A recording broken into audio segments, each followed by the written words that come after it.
Vetancast Séries, autoridades no assunto. Olá pessoal, sejam bem-vindos a mais um episódio do Vetancast, o podcast oficial da Vetanco. A gente está no nosso segundo episódio do módulo de saúde respiratória. Eu sou Eduardo Mioto e hoje a gente vai trazer a doutora Karine Takeuchi para falar sobre micoplasma, mais um vilão desse complexo de doença respiratória dos suínos. A doutora Karine, ela possui graduação em medicina veterinária pela URGS e com estágio em Hannover, na Alemanha. Ela possui mestrado e doutorado também pela URGS e pela Universidade de Minnesota, na área de sanidade suína, e também atuou como pesquisadora no pós-doutorado lá no setor da URGS. Atualmente, a doutora Karine atua como professora adjunta dos cursos de graduação e pós-graduação em medicina veterinária na Universidade da Fevale. Doutora Karine, seja muito bem-vinda ao Vetancast. Obrigada, Eduardo. Obrigada pelo convite para participar, desse episódio e falar de um assunto que eu gosto muito. Micoplasma. Pois bem, então a gente já pode começar, eu acho, nessa linha. Todo mundo fala, que o micoplasma ele é realmente um grande vilão dentro desse complexo das doenças respiratórias dos suínos. Acho que para começar essa conversa a gente podia dizer por que ele é um vilão, quais são os prejuízos que ele acarreta no sistema, no animal. Eu acho que a gente podia startar por aí. Bom, o complexo de doenças respiratórias ele é uma associação de 2 ou mais patógenos, que vão causar doença respiratória no suíno. E eu sempre uso o micoplasma como centro desse complexo, porque realmente ele predispõe à ocorrência de infecções secundárias, e agravando o quadro, respiratório no animal. Quanto aos prejuízos, ele não causa uma mortalidade por si só, muito baixa a mortalidade pelo micoplasma, mas quando ele está sozinho, ele já causa prejuízos no sentido de que o animal fica muito tempo doente, muito tempo infectado. Então, existem relatos aí de mais de 7 meses de infecção pelo micoplasma, O animal pode ficar meses apresentando sinais clínicos. Então, imaginem, a gente tem uma tosse por poucos dias, a gente já fica ruim. Imagina um animal que fica meses debilitado. Então, o animal, além desse sinal clínico persistente, crônico, ele também vai ter uma queda de desempenho considerável. E aí, devido à patogenia do agente, ele vai predispor a infecções secundárias, pode ser por uma outra bactéria ou por um vírus, o que pode aí gerar mortalidade maior no lote. Legal, então a gente vai ter perda de desempenho, consequentemente vai impactar no nosso custo de produção, A gente vai gastar mais medicamento com isso, a gente vai gastar em vacina e a gente vai ter problemas, quem sabe até no frigorífico, com essas possíveis perdas, condenas lá, Isso, principalmente, com secundários, aí ele sozinho, pleuresia não causa, mas com secundários, sim. Legal, eu acho que tu mencionaste um ponto importante, que é a questão da patogenia, e eu acho que era legal a gente abrir de uma maneira um pouco mais clara para o pessoal, porque todo mundo fala nesse detalhe, porque o micoplasma abre portas para as outras doenças, mas pela linha da patogenia da doença, como efetivamente isso acontece, O que o micoplasma causa no animal que realmente predispõe ao aparecimento desses outros problemas? O micoplasma, ele tem, o pneumone, ele tem predileção pelos cílios do trato respiratório do suíno, e um dos principais mecanismos de defesa do trato respiratório do suíno é o sistema mucociliar, ou seja, a produção de muco e a movimentação dos cílios, e a partir do momento que ele se adere ali aos cílios, ele vai acabando por lesionar esses cílios, eles vão perdendo a sua eficácia, na remoção de patógenos, remoção de partículas, então poeira na instalação, gás, e isso também pode levar à morte desses cílios. Então, imagine que o principal sistema de defesa do trato respiratório está prejudicado.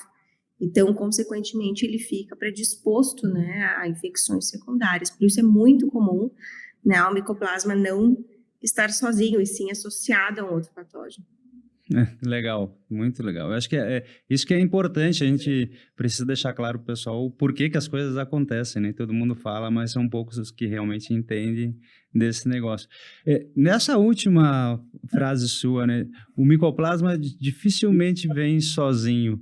O que é mais comum a gente encontrar nas granjas? Quais são essas principais co-infecções ou infecções secundárias que acontecem junto com o micoplasma? Aqui no Brasil chama muita atenção a infecção com Pasteurella motocida, né, porque ela já é comensal do trato respiratório. E aí você tem o micoplasma sendo imunossupressor, aí ela tem alguns mecanismos aí, questão de proteínas, né, que pode favorecer a infecção pela Pasteurella motocida, e por isso ela acaba sendo tão comum. E aí a Pasteurella motocida causa pleuresia, pode causar mortalidade, então o prejuízo aumenta consequentemente. Outro patógeno muito comum associado ao micoplasma é a influenza.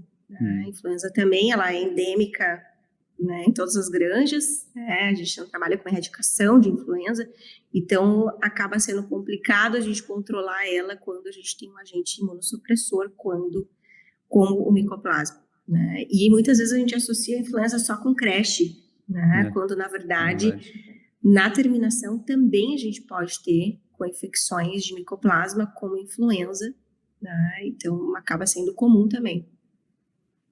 Boa, a gente vê então micoplasma com Pasteurella, micoplasma com APP, micoplasma com influenza, micoplasma com a própria Glasserella, né? Então, realmente é um mundo seleto de problemas aí na nossa suinocultura, né?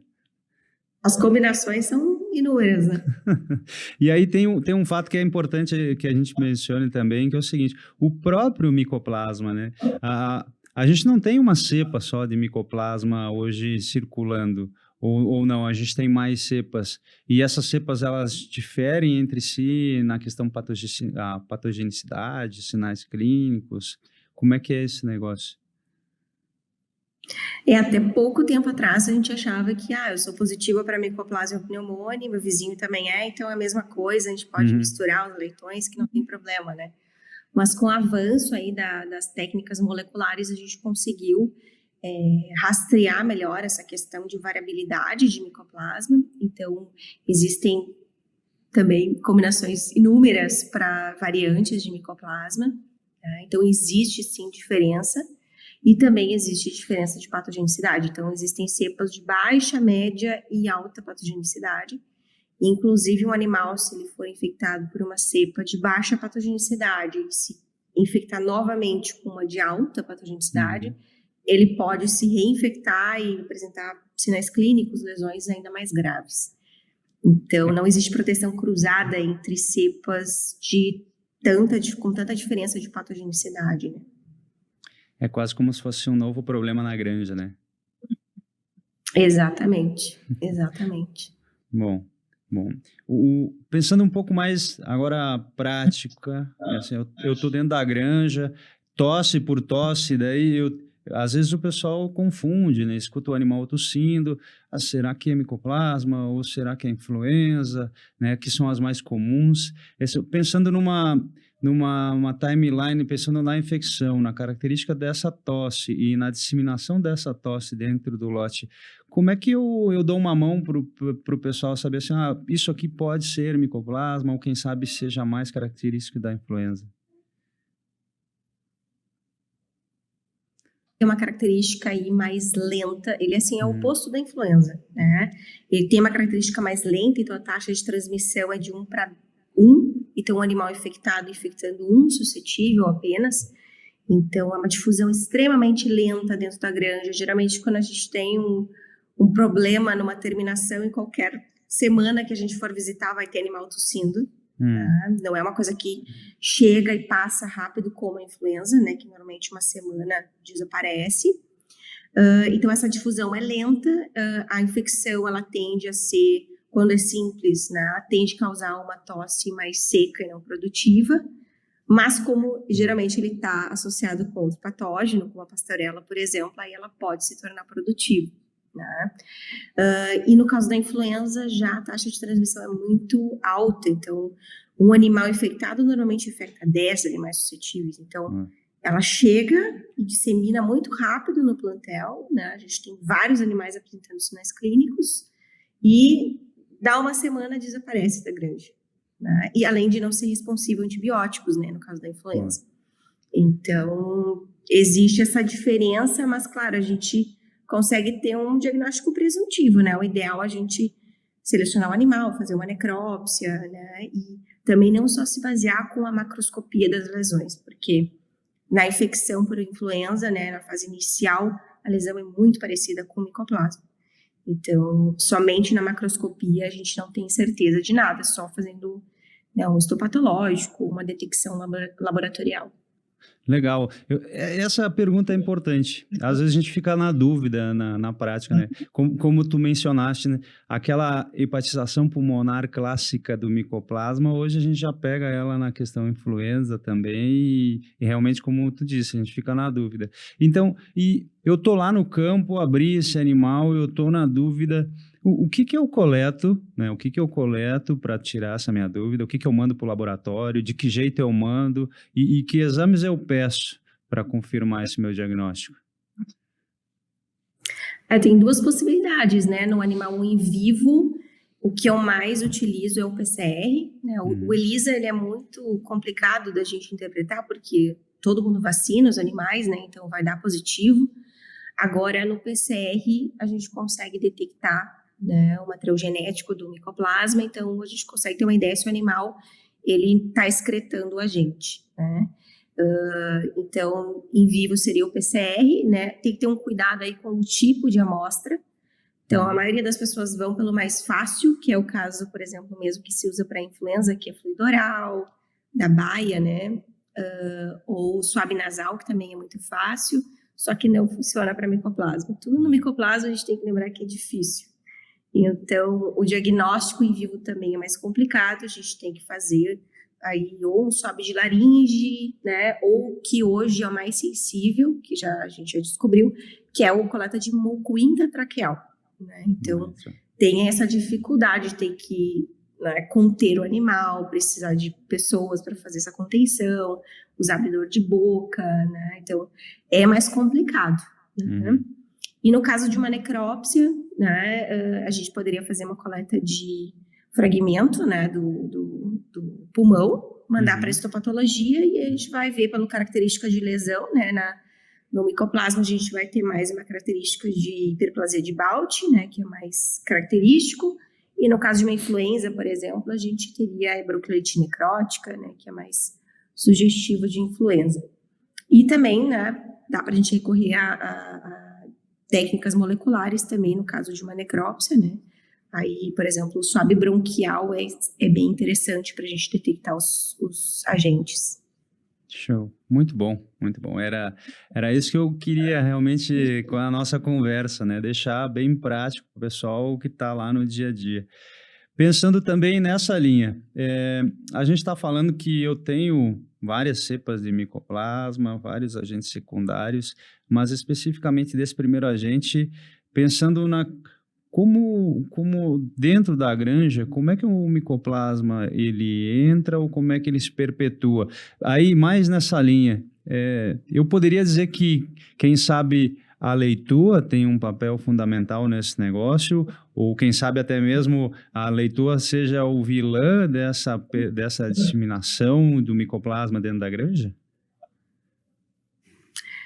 A leitura ela tem várias características, né? Porque se a gente for pensar em biosseguridade, é o principal ponto, né, de quebra é a entrada de animais.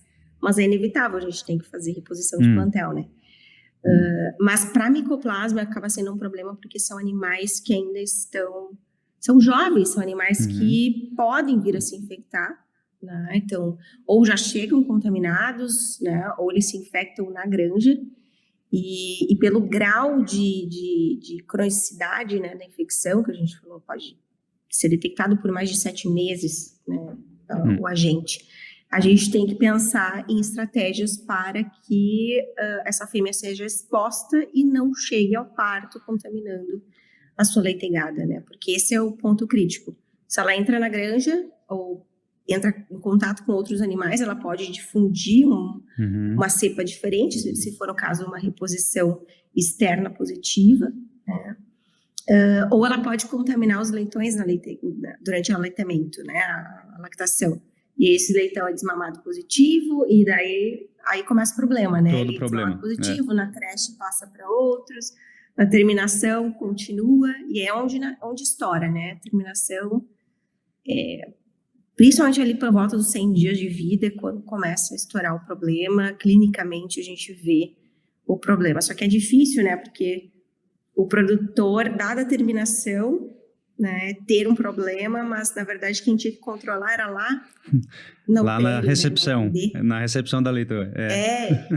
Exatamente. Então isso é uma coisa difícil assim de trabalhar, né? Mas com certeza a leitoa ela é bem crítica.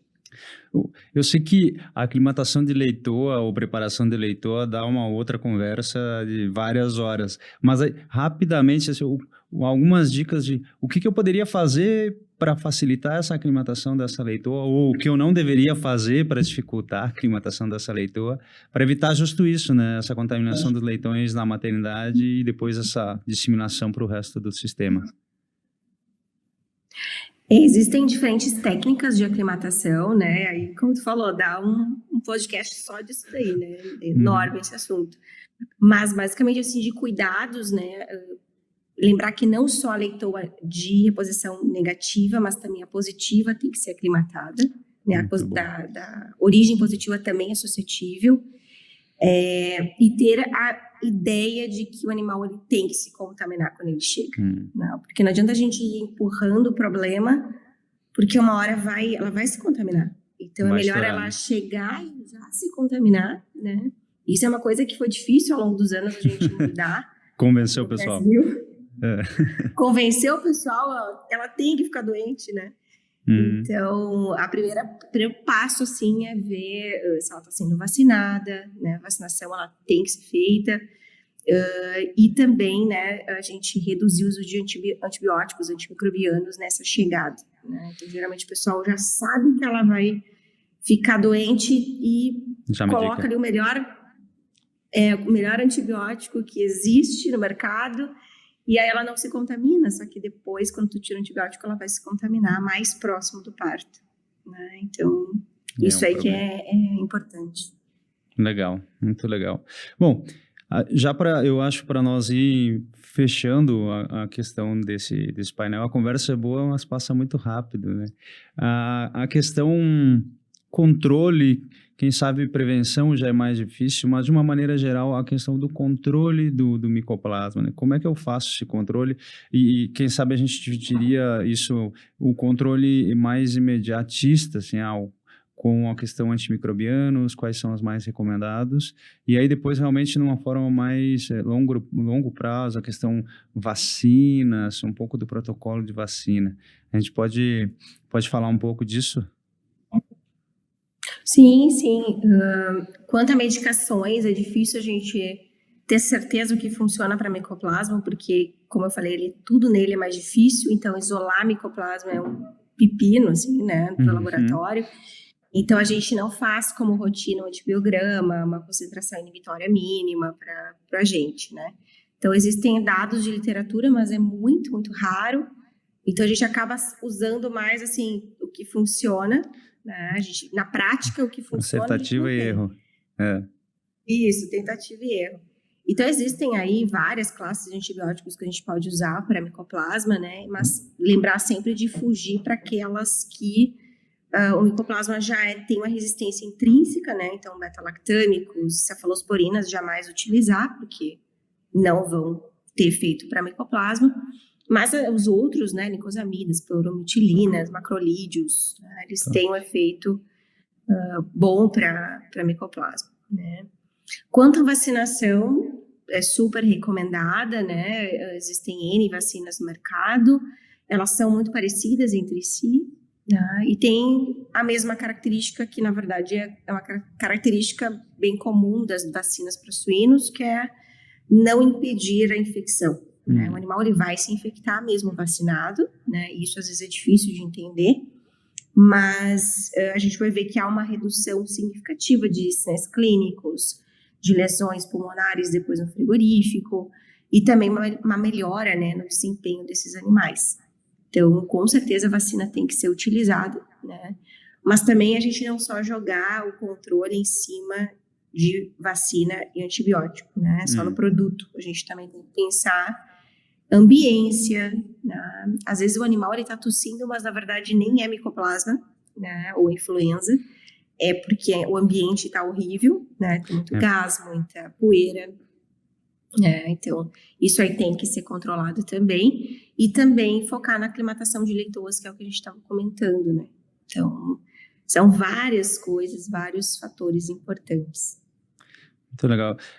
A gente vira e mexe, mas a gente sempre volta na velha e boa biosseguridade, né? Seja interna quanto externa, né? Todos os detalhes, né? Exatamente. Que é o básico, né? O beabá aí da granja, da rotina. Verdade. Muito bom, professor. Eu acho que a gente cumpriu o propósito, assim, nesse tempo curto que a gente tem, de falar desse problema enorme que é o micoplasma e todos esses prejuízos que ele causa para a nossa suinocultura. Queria te agradecer pela sua disposição, por tirar tudo da tua rotina para a gente fazer esse VTancast. Muito obrigado sempre por essa colaboração sua com a gente. Eu que agradeço o convite para me juntar, né, a outros grandes nomes aí, né, da suinocultura, da pesquisa na área de doenças respiratórias. Legal. Duas perguntas mais, professora, antes de terminar. E agora que não são diretamente micoplasma. A primeira pergunta que eu acho que é legal, que o pessoal sempre gosta de saber, a gente vê essas referências, né, na nossa suinocultura, e aí a pergunta é, como tu, professora Karine Takeuchi, como tu te atualiza? Né? Quais são as tuas ferramentas de busca? Onde é que você vai buscar material para te atualizar? Eu procuro visitar, assim, participar de eventos que sejam bons tecnicamente, né? Então, se dedicar aquela semana, né? Você se atualizar, que às vezes na correria do dia a dia a gente não tem tempo de parar, ler muita coisa, né? Então, verdade. Naquela semana a gente foca nisso. E não só assistir as palestras, mas também a gente conversar com os colegas, né? Às vezes a gente tem informações que não são científicas, né? Não são publicáveis, mas são interessantes também. Famoso network. Além disso, o networking, né? Claro, funciona bastante. Além disso, sites, né? Que alocam, né, artigos científicos de qualidade. Então, eu procuro grupos de pesquisa que eu conheço, que são bem confiáveis, para ter essa leitura mais confiável daqueles dados. Então, tem como você se cadastrar, por exemplo, em sites de artigos e pedir para eles te mandarem, por exemplo, uma vez por mês, artigos, novidades a respeito, sei lá, de micoplasma, de doenças respiratórias de suínos, e aí vem no teu e-mail, e aí tu tem a obrigação de ler aqueles artigos que chegou ali no teu e-mail, né? Então, facilita aí no dia a dia. E também tem alguns sites, né, que são bem interessantes, que mantêm atualizadas as notícias, né? E também sites de universidades muito boas lá fora, que também mantêm essa atualização. Muito legal. Boa dica essa de cadastro para receber os artigos. Aí tu recebe, a única coisa que tem que fazer, pelo menos, é ler, né? Muito bom. Bom, para fechar, essa pergunta não tem certo ou errado, sim ou não, é relacionada a sucesso na carreira profissional, né? Como tu define essa questão de sucesso, o que é sucesso profissional para ti, e se teria alguma pessoa, ou algumas pessoas que seriam alguém que tu colocarias como referência aí para ti nesse quesito? Olha, acho que sucesso é uma coisa muito relativa, né? Como eu tô falando, não tem certo nem errado, né? Na minha visão, o meu sucesso é fazer o que eu gosto, né? Então, claro, a área de suínos, que é a área que eu escolhi, que eu sou muito feliz nessa área, e é a área específica de ensino e pesquisa, que é o que eu gosto mesmo. Mas não só essa questão profissional, mas também, para mim, conciliar família também, né? Isso que para mim é o que agrega e me faz sentir que eu atingi o sucesso, né? Mas é muito relativo, cada um, né, se encontra da maneira que se sente melhor. E pessoa, olha, tem muita gente na suinocultura que é muito boa, né? Nós somos muito felizes nessa área, porque realmente, assim, é muita gente que se destaca, pessoas muito, muito boas. Mas, se tivesse que dizer uma pessoa com quem eu mais trabalhei, que eu mais me inspiro, é o professor Davi Barcelos. Né? E quem conhece, ele conhece, né? E eu trabalhei 10 anos com ele, então eu acho que ele é um exemplo de pessoa nessa área, porque ele ama o que ele faz, né? Então, hoje já, né, tá aí já quase se aposentando, né? E ele adora ir para a granja e não para, conversar com as pessoas. E ele sempre aquele jeito humilde dele, né? E nunca esquecer a sua essência, então manter o caráter, acho que isso é bem, bem importante, assim, para se espelhar naquela pessoa, né? Ela é tão boa profissionalmente quanto pessoalmente, né? Nas duas áreas é uma pessoa que eu admiro muito. Que legal. Isso para todos, né, professor Davi Barcelos, acho que para todos que estamos na suinocultura é realmente um pilar forte, né, um grande ícone. Muito legal. Professora Karine, muito obrigado de novo pela sua participação. Obrigado por transmitir, compartilhar esse conhecimento seu com a gente. A gente fica muito feliz em tê-la conosco. Imagina, eu que agradeço novamente, um prazer. Vetancast Séries, autoridades no assunto.